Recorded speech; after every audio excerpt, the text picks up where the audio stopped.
젊고 능력 있는 목사님과 이렇게 함께 예배를 드리고 신앙생활 하시니까 우리 장로님들 찬양 실력이 갑자기 늘어가지고 내가 처음 듣는 찬양인데 엄청 잘하시는데, 내가 김준행 장로님 찬양 실력을 아는데 하신 건 맞는지 모르겠어요. 하여가 도기택 장로님 오신 것 같던데, 오셨어요? 아유 할렐루야. 86세 되셨어요? 우리 박수로. 네, 우리 이렇게 어른 장로님들이 이른 아침 나와서 예배 찬양하시고 얼마나 감사한지 모릅니다. 지금 아직도 이 설교 시간에 큐시트보다 6분이 시간이 남아 있어요. 얼마나 예배가 이게 스마트하게 진행이 되는지, 큐시트에 지금 예배 설교 시간이 8시 1분에 하게 돼 있어요. 근데 아직 6분 남아 있네요. 얼마나 예배가 물으르듯이 잘 진행되는지 참 감사합니다. 따라하시죠. 성품은 인격의 완성입니다. 앤디 스텔리라고 하는 사람이 책을 썼는데, 성품은 말보다 더 크게 말한다, 그런 책입니다. 목소리를 높인다고 다른 사람이 들어주고 남에게 영향력이 있는 것이 아니라, 좋은 성품을 가지고 있으면 조근조근하게 말을 해도 큰 영향력을 미친다, 그런 뜻입니다. 요즘 젊은이들은 스펙을 쌓는데 목숨을 걸지요. 구직자 사이에서 학력, 학점, 자격증 따위를 통틀어 이것을 스펙이라고 그러는데, 옛날 우리 시대로는 경쟁, 경력, 학력, 이력이라는 말과 같은 것이지요. 세상에 경쟁이 심하다가 보니까 외국어 실력, 유학 경력, 봉사 경력, 아주 다양한 체험까지 이력사항에 등장하게 되었습니다. 이런 내용 한 줄이 합격과 불합격을 가르게 되는 아주 치열한 경쟁 사회가 되었습니다. 그러나 인생을 단거리로 보지 않고 장거리 경주로 볼 때 스펙보다 더 크게 인생의 성공을 좌우하는 것이 뭐라고요? 성품이다. 성품은 성공 정도가 아니라 행복을 결정합니다. 성품이 무엇이기에 그렇게 말할 수 있을까요? 품성이라고도 하고요, 사람의 됨됨이나 성질을 뜻합니다. 후천적으로 개발된 것으로 자라면서 얻은 문화적 유산이면서도 아무도 보지 않을 때 나타나는 자신의 모습이기도 합니다. 단순한 기질이 아닌 생각과 행동, 감정과 의도, 관계 등이 복합된 인성의 근본 뿌리라 할 수 있습니다. 성품과 비슷한 말들이 몇 가지가 있는데요. 덕성, 윤리적 도덕적 노력으로 양성되거나 본능적으로 타고난 양심적 가치에 따른 행위를 덕성이라고 합니다. 인성이라는 말이 있습니다. 그 사람의 됨됨이, 자아의 기본적인 도덕성과 양심의 표현을 말합니다. 인격이라고도 하지요. 개성이 있습니다. 저 평양전에 있는 개성이 아니고요, 다른 사람과 구별되는 그 사람만의 특성, 성격이라고도 말합니다. 기질이 있습니다. 한 사람의 성격을 특정 지을 수 있는 감정 반응의 경향을 기질이라 그렇게 말합니다. 다혈질, 우울질, 점액질, 바로 그런 것을 뜻하지요. 헤라클레이토스라고 하는 사람은 인격이 그 사람의 운명이다, 그렇게 말했고요, 인격이 바뀌면 운명도 바뀌게 된다는 말입니다. 엘빈 토플러는 도덕성을 지닌 민족이 번영할 수 있다.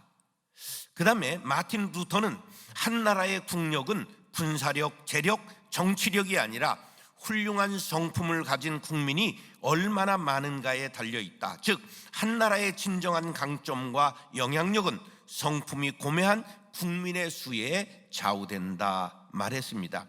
앨리스 텔리는 성품이 미치는 범위는 당신의 재능, 교육, 배경, 인맥보다 더욱 넓다. 재능, 인맥으로 등으로 문이 열릴 수는 있으나 일단 그 문에 들어선 후 어떻게 될지는 성품으로 결정된다. 셰무엘 스마일즈는 인격이란 이 세상을 이끄는 가장 중요한 동력이라고 말했습니다. 성품은 한 개인의 삶을 궁극적으로 평가하는 결정적 요소가 되고, 더 나아가 한 국가의 흥망성쇠를 좌우하는 원동력이 되기도 합니다. 한마디로 말하면 성품은 바로 나 자신을 뜻합니다. 평생을 얼마나 행복하고 보람있게 살아가느냐, 주변의 모든 인간관계 또한 성품에 의해 결정되는 것입니다. 세상 사람들은 교인들을 보고 당연히 좋은 성품을 가지고 있어야 할 것을 알고 있습니다. 그런데 실망하게 되니까 예수는 좋은데 교회는 싫다고 교회를 이탈하는 사람들이 발생하기도 되는 것입니다. 우리 모두 성품을 갈고 닦겠노라. 27살 청년이 된 거룩한 빛 광성교회도 자신의 품격을 책임질 나이가 되었으니 우리도 더 거룩한 품격을 가진 교회를 이루리라 다짐하는 시간이 될 수 있기를 간절히 바랍니다. 교회도 성숙해지고 교인들의 성품도 고상해져서 더욱더 세상에 거룩한 빛을 비치는 교회 되기를 간절히 바랍니다. 사랑하는 형제 자매 여러분, 사람마다 품격이 있듯이 교회도 품격을 유지해야 합니다. 성도 한 분 한 분의 성품이 교회의 품격이 됨을 알고 거룩한 생활, 고상한 언어, 예수의 향기가 되겠습니다 다짐하시기 바랍니다. 여러분들 위해 하나님의 크신 은총이 임하게 되기를 축원합니다. 따라서 유사품에 조심해야 합니다. 전에 중국 여행은 참 즐거웠습니다. 먼저 볼거리가 많았습니다. 유적지에 가면 입이 아주 쩍 벌어질 정도로 어마어마했습니다. 천안문 광장에는 몇 명이 모일 수 있는 줄 아세요? 100만 명이 모일 수가 있습니다. 자금성은 방이 몇 개 있는 줄 아세요? 9,999개의 방이 있습니다. 세계 최대의 궁궐이거든요. 만리장성에 가보신 분들 한번 손들어 보세요. 그러면 남한산성은 레고입니다, 완전. 그러니까 진시황 병마 용갱에 가보면 놀라움을 금할 수가 없어요. 지하에 진시황 혼자 죽기가 억울하니까 사람 크기 그대로, 얼굴 모습 그대로를 인형으로 만들어 가지고 호위 무사들을 전부 막 사단병력으로 지하에다 만들어 놓은 거예요. 지하의 세계에서도 황제를 지키라고. 어마어마합니다. 그런 데를 다녀온 다음에 경주에 가면 이건 지금 뒷동산 가는 것 같은 그런 느낌을 갖게 되지요. 그 다음에는 먹거리가 굉장합니다. 북경 오리 상해 만두집 가보니까 만두가 100가지가 있어요. 청도시장에 가니까 전갈, 굼벵이, 뱀, 바퀴벌레 모든 것을 튀겨서 팔고 있습니다. 바퀴벌레 튀겨서 판다는 거 아십니까? 그 다음에 4다리가 있는 것은 책상 빼고는 다 먹는다, 이런 격언이 있지요. 신기하고 풍부한 먹거리가 전 중국에 깔려 있습니다. 그리고 살거리입니다. 중국에 가면 신기한 물건이 널려 있습니다. 동굴에서 나온 종유석, 광산에서 나온 자수정, 옛날 절에서 나온 불상, 옛집에서 나온 고가구, 고서적, 그림, 기기묘묘한 물건들이 너무 많습니다. 그런데 요즘 관광 코스에 꼭 들어있는 게 뭔지 아세요? 짝퉁 시장입니다. 세상의 명품이란 명품은 모두 다 그대로 만들어 놨는데 진품과 구별하기가 매우 어렵습니다. 그래서 가격은 막 10분의 1, 100분의 1 하니까 어떤 분은 재미가 붙어서 30개를 사가지고 만나는 사람에게마다 명품을 선물을 합니다. 근데 한 달 있으면 시계가 안 가십니다. 그런데 문제는 짝퉁 시장이 재미 차원을 넘어서 진짜 명품을 위협하고 있다는 문제입니다. 중국의 대도시마다 전부 짝퉁 시장이 있습니다. 심지어 우리나라에서 그쪽에서 만들어 가지고 들어와서 이 시장을 교란시키는 문제 때문에 사회적 문제가 되기도 합니다. 그래서 당국에서는 강력법으로 이것을 처벌하기에 이르렀습니다. 그런데 짝퉁이 명품 세계에만 있는 것이 아니라 신앙 세계에 있는 것을 알아야 합니다. 그것을 오늘 본문 15절로 16절에 예수님이 짝퉁에 대해서 말씀합니다. 시작. 거짓 선지자들을 삼가라.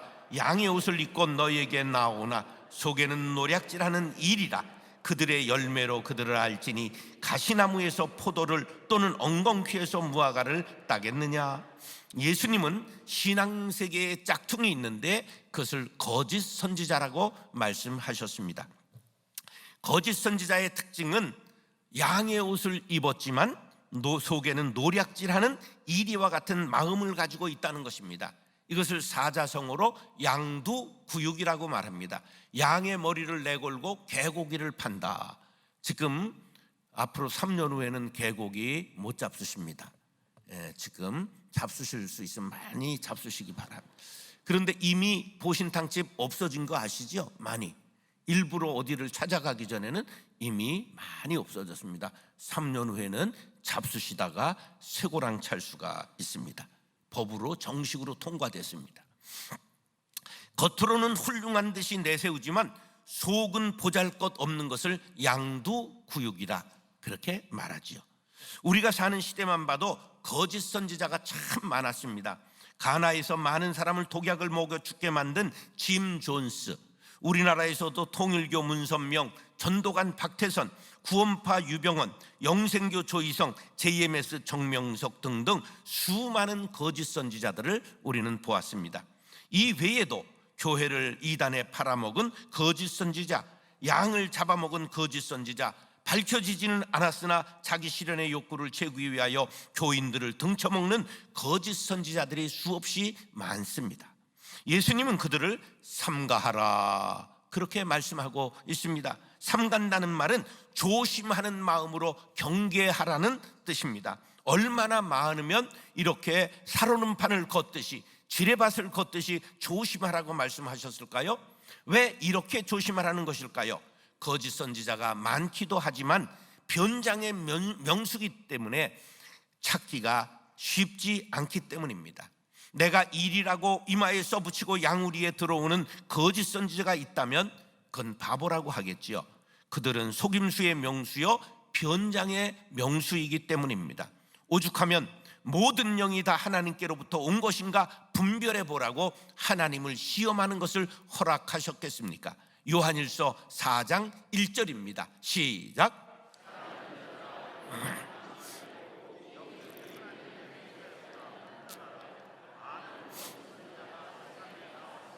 현대에서 거짓 선지자가 사람으로 나타나지 않고 정신적으로 물질적으로 변형되어 나타나기 때문에 더 분별이 어렵게 되었습니다. 이 시대에 가장 무서운 거짓 선지자는 돈입니다.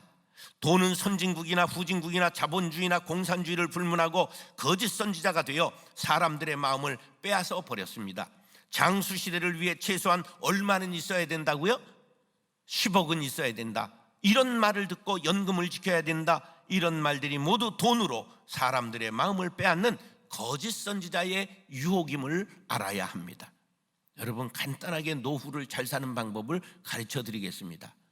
나라가 부강하게 해 주옵소서. 복지국가가 되게 하여 주옵소서. 그 기도만 하면 저절로 공짜로 삽니다. 우리 형님, 누님 두 분이 미국의 시민권을 갖고 사시는데 별로 미국에 공헌한 것이 없는데 65세가 지나니까 아파트를 줍니다. 그 다음에 매달 그냥 막 800불, 막 1000불 돈을 용돈을 줍니다. 그 정도가 아니라 반찬값 400불을 별도로 줍니다. 미국이 왜 좋은 나라냐? 우리가 가긴 이미 좀 늦긴 했지만 65세가 되고 시민권을 갖기만 하면 전부 먹이고 살리고 책임져 주기 때문입니다. 박성택 목사님은 후회가 많을 줄 압니다. 여러분, 그런데 그렇게 10억이 있어야 산다, 이거 유혹입니다. 아닙니다. 나라를 위해 기도하고 자식을 위해 기도하고 예루살렘의 평안을 구하고 기도해서 이 땅이 좋은 땅 되면 나라가 우리를 살려준다는 사실, 결국은 하나님이 우리를 책임져 준다는 사실을 믿으시기 바랍니다. 그 다음에 이 시대에는 분노를 조심해야 됩니다. 거짓 선지자가 우리를 망가뜨리려는 던지는 먹이가 분노입니다. 그래서 갑질을 합니다. 그 다음 을의 입장에 있었던 사람들이 또 갑이 되기만 하면 분노를 터뜨립니다. 우리는 나에게 이런 나쁜 마음, 이런 나쁜 성품이 있는가 자신을 살펴야 됩니다. 분노를 표출하고 증오하면서 분노 사회를 만들어 나가는 것은 세상을 망가뜨리는 고도의 전략입니다. 우린 어린아이에게라도 분노를 표할 수 있는 그러한 면허가 없습니다. 우리는 그 누구에게라도 기쁨을 주고 우리의 마음을, 사랑을 전달할 수 있는 예수의 제자들이 될 수 있기를 축복합니다. 이런 세상을 살아가면서 더욱 빛날 수 있는 것, 그것은 성품입니다. 성품을 갈고 닦으시기 바랍니다.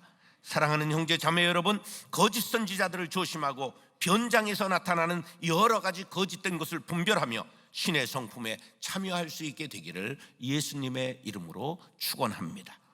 따라서 좋은 나무가 되어야 합니다. 교육을 몇 년 대계라고 그러죠?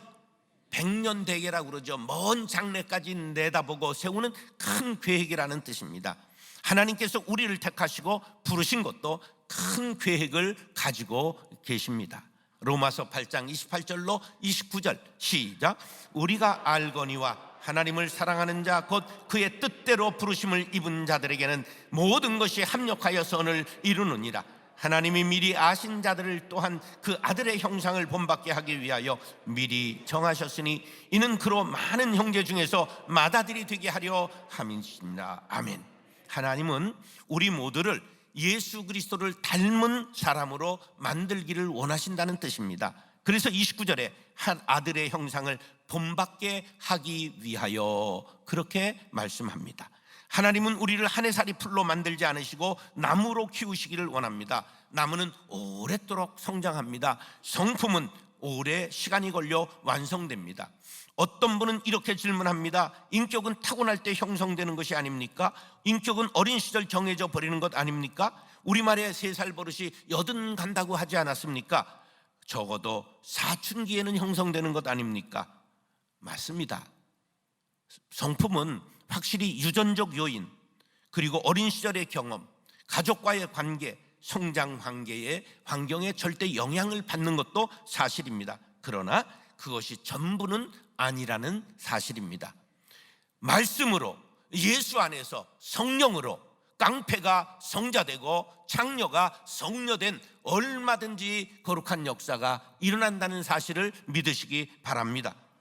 기독교인의 교리인 성화, 은혜 가운데 성장하는 것, 제자가 되는 것은 끊임없이 일생에 걸쳐 인격의 성장을 요구하고 있습니다. 이것을 예수님은 좋은 나무가 되는 것이라고 말씀하고 있습니다. 17절, 18절 시작.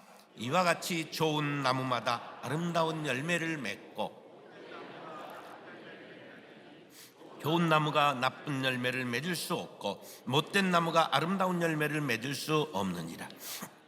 자, 심은 대로 거두는 법칙이 있으면 심은 나무대로 따는 법칙도 있습니다. 좋은 나무일수록 수확하는데 오래 걸립니다. 제가 이제 시골에 가서 29에 목회할 때 그 복숭아 나무하고 포도나무를 심었습니다. 그래서 종로 저 오가에서 포도 캔배를 70주를 사가지고 가서 심었는데 한 해 만에 3주 남기고 전부 죽어서 실패했습니다. 그런데 복숭아 나무는 자랐습니다. 그런데요, 복숭아가 3년 되니까 열립니다. 그래서 그거를 몇 개 열리니까 얼마나 그냥 귀하게 그걸 키우겠어요. 그런데 집사님 한 분이, 과수원하는 분이 오셔서 목사님, 이것은 따 버려야 합니다. 이 아까운 걸 어떻게 따 버려요? 그랬더니 이걸 버려야 그래야 나무가 튼실하게 자랍니다. 그래서 적어도 5년쯤 될 때부터 따야 합니다. 기다림이 필요한 것을 알았습니다. 여러분들, 자녀들이 자랄 때 조금 미숙해도 대기만성형의 인재가 될 줄 믿고 기다리시기 바랍니다.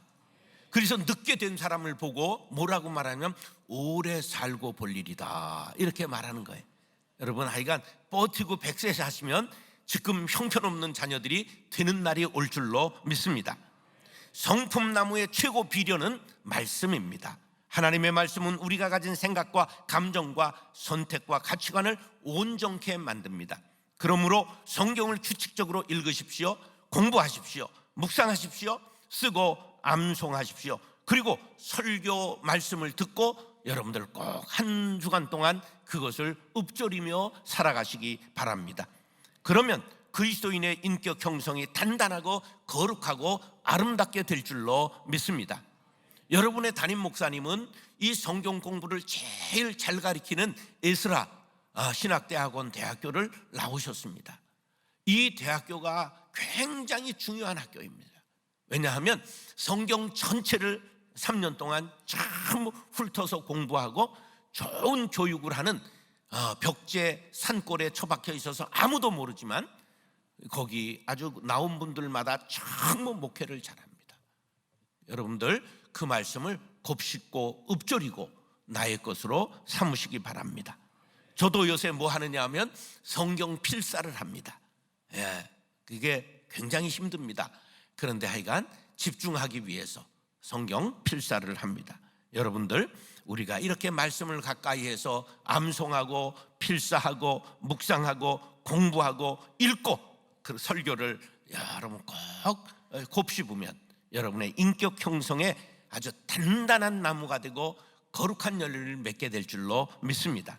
세상적인 가치관이나 자신의 생각을 강화하거나 단련시키면 인격이 감정적으로 흐르고 주관적으로 흘러 자아 충만하게 됩니다.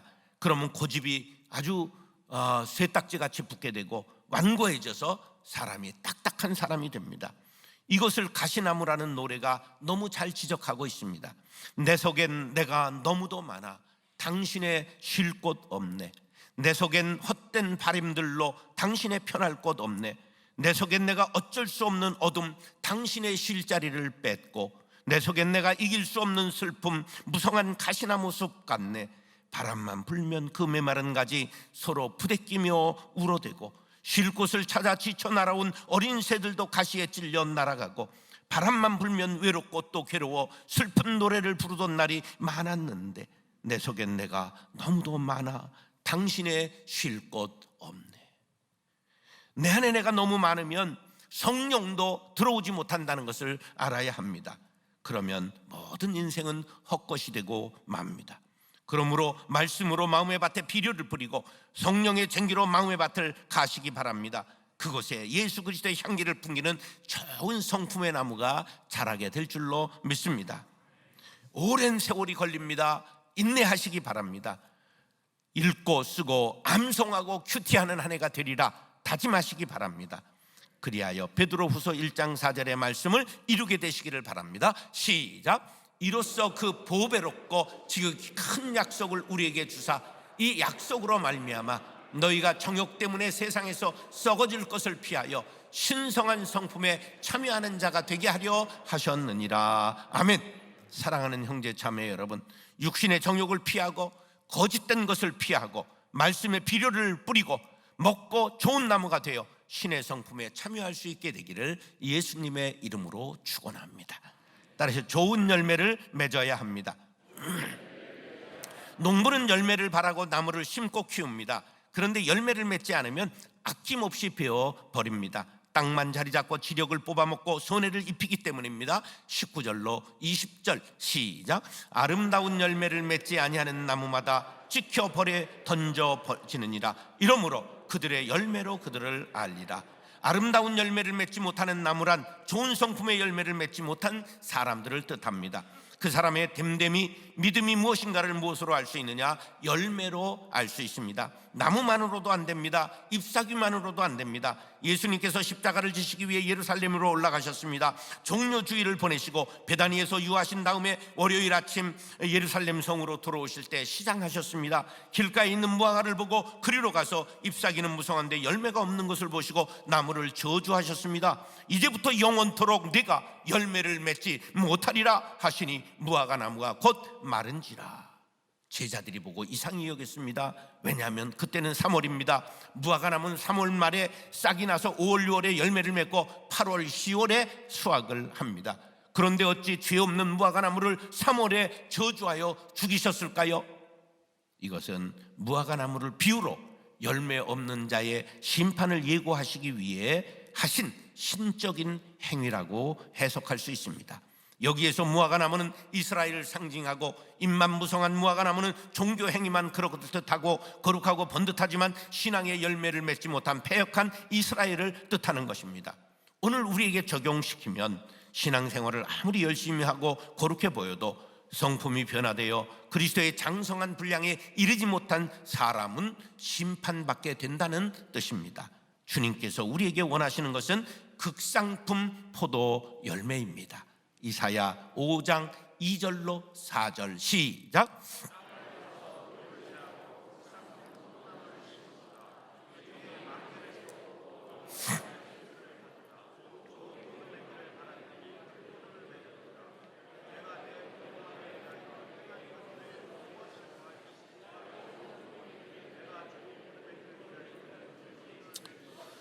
하나님의 기대를 저버린 이스라엘을 향한 이사야 선지자의 탄식입니다. 우리는 하나님의 기쁨을 위해 받은 피조물들입니다. 하나님은 우리를 만드신 후에 기뻐하셨고 우리를 위해 독생자 예수 그리스도를 보내 다시 살려주시고 예수 그리스도를 닮아가라고 말씀하셨습니다. 그런데 예수 그리스도의 성품에 참여하지 못해 들포도를 맺으면 심판받게 되는 것입니다. 좋은 열매를 많이 맺으면 하나님께 영광 돌리고 예수님의 제자가 되고 천국 시민으로 영원히 천국에서 살 수 있는 하나님의 자녀가 되는 복을 주십니다.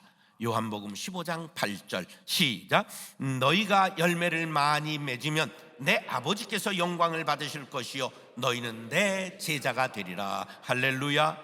사랑하는 형제 자매 여러분, 하나님께서 거룩한 빛 광성교회를 축복하셔서 27년간 좋은 나무로 잘 자라게 하셨습니다. 성품의 좋은 열매, 선교의 좋은 열매, 복음의 좋은 열매를 맺어 농부 되시는 하나님의 기쁨이 되는 교회가 되기를 간절히 바랍니다. 또한 성도님들 모두 예수의 그리스도의 성품에 참여하여 좋은 열매를 맺고 하나님께 영광 돌리는 삶을 살 수 있게 되시기를 예수님의 이름으로 축원합니다. 따르셔 성품은 인격의 완성입니다. 유사품에 조심해야 합니다. 좋은 나무가 되어야 합니다. 좋은 열매를 맺어야 합니다. 사랑과 은혜가 풍성하신 아버지 하나님, 우리 모두 주님이여 예수의 향기 나는 성품을 갖게 하여 주옵소서. 우리 모두가 아직은 공사 중입니다. 서로를 이해하게 도와주시고 기다려줄 수 있도록 아량을 갖게 도와주시고 자녀들도 축복하며 기도하며 잘 참아 좋은 열매를 맺는 인격자들, 예수의 향기가 다 되게 하여 주옵소서. 오늘도 나아가 그리스도의 편지가 되게 하여 주옵시며 예수를 대행하여 사는 예수님의 제자들이 다 되게 하여 주시고 그런 사명 잘 감당하는 거룩한 빛 광성교회 되게 하시니 감사합니다. 더욱더 27세의 청년의 기상으로 이 일을 잘 행하여 하나님 앞에 칭찬받는 교회 되게 하여 주옵소서. 존귀하신 예수님의 이름으로 축복하며 기도드리옵나이다. 아멘.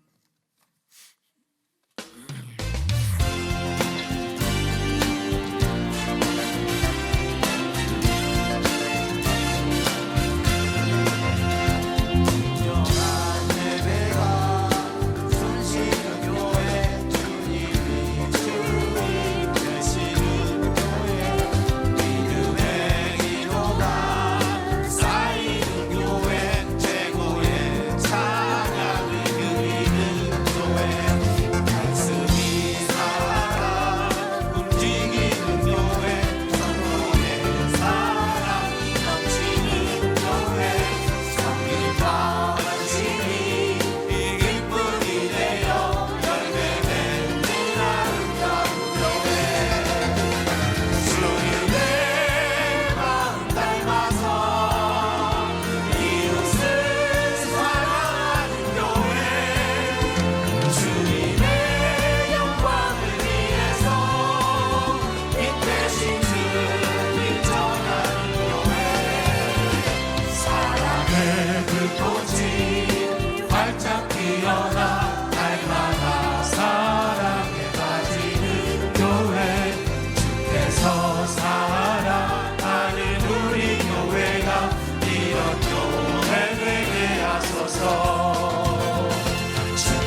교회 되게 하소서.